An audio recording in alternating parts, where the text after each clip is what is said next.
Next question देखते हैं। If x raise to power x, y raise to power y, z raise to power z is equal to c, ये एक function given है हमें। Show that at x equal to y is equal to z, del square z del x del y equal to इसके equal लिखूंगा। तो आपको यहाँ पर एक चीज नोटिस करनी है कि जो आपका प्रूव वाला पार्ट है, ठीक है, देखो ये एक इम्प्लिसिट फंक्शन है x y z में, ठीक है। अब यहाँ जो पार्ट आपको प्रूव करना है वो है डेल स्क्वायर जेड अपॉन में del x del y is equal to this, right. तो मैं क्या करूँगी, इसका मतलब मुझे क्या ऑब्जर्व करना है कि मुझे ट्रीट करना है जेड को function of X and Y की तरह। तो यहाँ पर मैं क्या करूँगी कि X raise to power X, Y raise to power Y, Z raise to power Z is equal to C. मैं ट्राई करूँगी उसको सी अपॉन में X raise to power X, Y raise to power Y, ठीक है, taking log on both sides.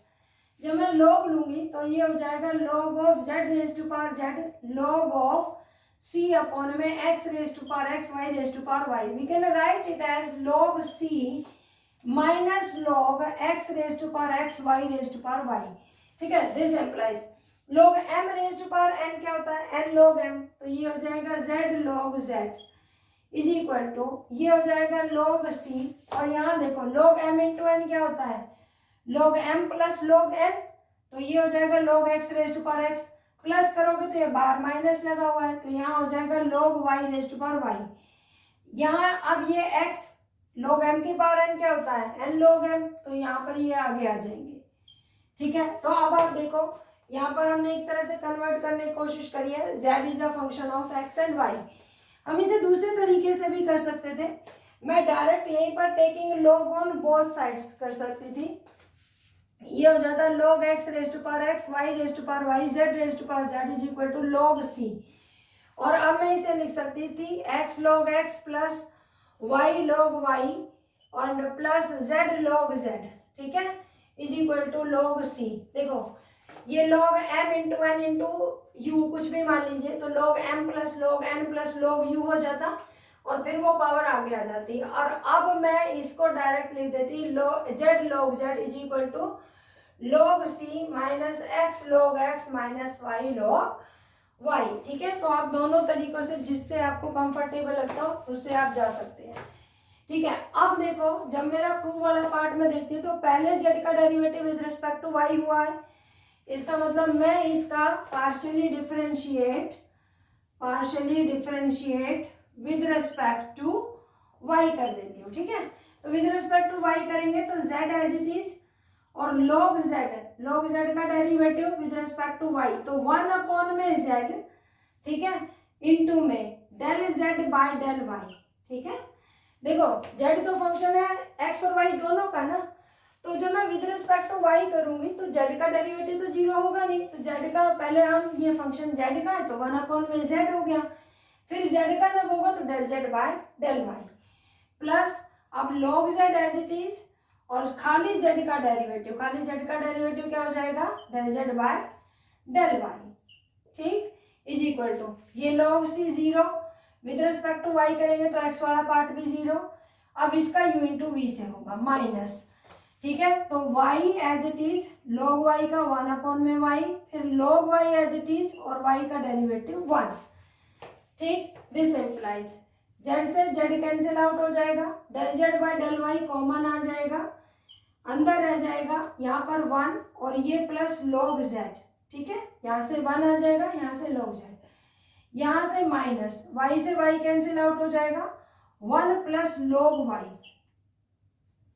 ठीक है। तो this implies del z upon में डेल y क्या आ जाएगा मेरे पास, minus 1 plus log y upon में 1 प्लस log z, ओके।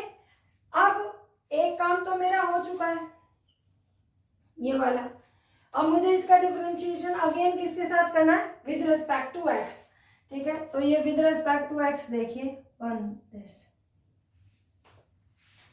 जब मैं इसका विद रिस्पेक्ट टू x करने जाऊंगी तो again differentiation del square z del x del y। तो अब देखो जो ऊपर न्यूमरेटर में वैल्यू लिखी हुई है वो विद y की फंक्शन है, तो with respect to x differentiate करेंगे तो हम इसे ट्रीट करेंगे कांस्टेंट की तरह, लेकिन डिनोमिनेटर को कांस्टेंट की तरह ट्रीट नहीं करेंगे क्योंकि z फंक्शन है x और y दोनों का, तो न्यूमरेटर को एज इट इज रखते हैं 1 प्लस log y और इसका डेरिवेटिव करते हैं। तो ये जो डेरिवेटिव होगा ये 1/1 प्लस log z है। दैट मीन्स जब ये ऊपर जाएगा तो इसकी पावर -1 हो जाएगी ना।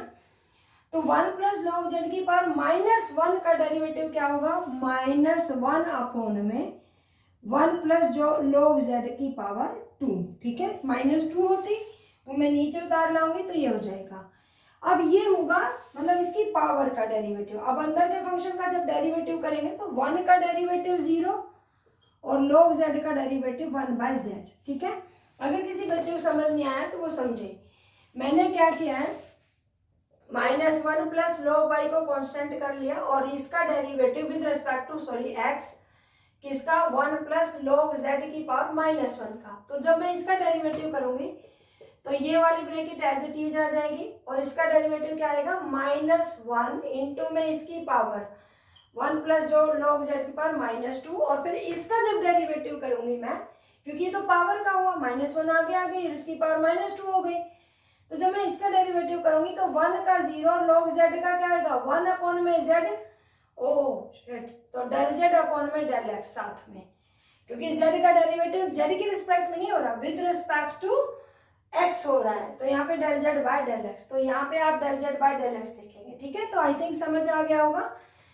अब यहाँ पे देखिए ये क्या आएगा मेरे पास, ये माइनस और ये माइनस प्लस हो जाएगा 1 प्लस log y अपॉन में 1 प्लस log z का होल स्क्वायर। ठीक है, और यहाँ पर इनटू में एक z, ये वाला z और del z by del x। ठीक है, ये तो निकल गया मेरे पास del square z del x del y। लेकिन अब देखो उसकी वैल्यू कब प्रूव करनी है, वो कहता है जब x equal to y equal to z हो। तो तीनों जब इक्वल होंगे तो एक चीज तो यहाँ पे क्लियर है कि मैं y की जगह z रख सकती हूँ। तो जब 1 प्लस log z अपॉन में 1 प्लस log z का स्क्वायर है, ये z आप आगे लिख लीजिए कभी आप कंफ्यूज हो जाए तो z इंटू में दिस। ठीक है, तो आई थिंक यहाँ पे दिखाई दे जाएगा। तो ये आ जाएगा del square z del x del y, कब जब x equal to y equal to z है। तो ये बन जाएगा 1 प्लस log z अपॉन में z इंटू में 1 प्लस log z का होल स्क्वायर। अब बात है इस del z by del x, इसकी वैल्यू कहाँ से लेकर आए। तो आप एक चीज देखेंगे कि जैसा ये z फंक्शन y में है ऐसा ही x में है। तो जो मेरे पास del z by del y की वैल्यू आई थी ये वाली, सिमिलरली अगर मैं y की जगह x रख दूं तो del z by del x आ जाएगा। ठीक है ना, क्योंकि इस फंक्शन में x की जगह y और y की जगह x रख देंगे तो कोई फर्क नहीं पड़ेगा। तो डायरेक्ट निकाल सकते हैं हम del z by del x सिमिलरली करके 1 प्लस log x अपॉन में 1 प्लस log z। ठीक है, तो जब मैं del z by del x की वैल्यू यहाँ पर रखूंगी तो साथ में एक चीज भी तो रख रही हूँ मैं कि x equal to y equal to z। तो क्यों ना मैं इतने पार्ट की सेपरेटली वैल्यू निकाल लूँ कि जब x equal to y equal to z हो तो जब ये तीनों इक्वल होंगे तो ये log x log z में ही बदल जाएगा और ये कैंसिल हो जाएगी और ये वैल्यू क्या आ जाएगी, खाली -1। तो इसका मतलब इसकी वैल्यू मैं क्या रख सकती हूँ, सिंपली -1।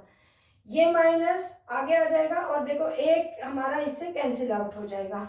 तो मेरे पास क्या आंसर आएगा, -1 अपॉन में z इंटू में 1 प्लस log z। अब मैं इस 1 को देखो, आंसर तो ये नहीं आ रहा है। ठीक है, आंसर तो आ रहा है x इंटू में log ex, कोई दिक्कत नहीं है। इसका मतलब z की जगह x रख दीजिए आप, मतलब पूरे उसमें x को y रखे y को z रखे। ठीक है, तीनों को एक ही वेरिएबल मान लीजिए। तो मैंने यहाँ पर z में बदला था, आप सारा x में बदल सकते थे, अब मैं x में बदलूंगी। तो ये हो जाएगा x और ये हो जाएगा x। अब रही बात इस 1 की, 1 को हम क्या लिख सकते हैं, log e। तो जब मैं इसे log e लिखूंगी तो -1 अपॉन में x log e plus log x। ठीक है, तो log m plus log n क्या होता है, log m इंटू n। तो इट बिकम्स -1 अपॉन में x log ex। और नेक्स्ट स्टेप में इसे क्या किया है, इस सारे को ऊपर ले जाके पावर -1 कर दिया है। तो जब ये सारा ऊपर जाएगा तो अगर आप कहें तो मैं यहाँ पे लिख देती हूँ -x log ex whole power -1। और यही मुझे प्रूव करना था। आई थिंक क्लियर हो गया होगा। ठीक है, तो चलते हैं नेक्स्ट क्वेश्चन की तरफ।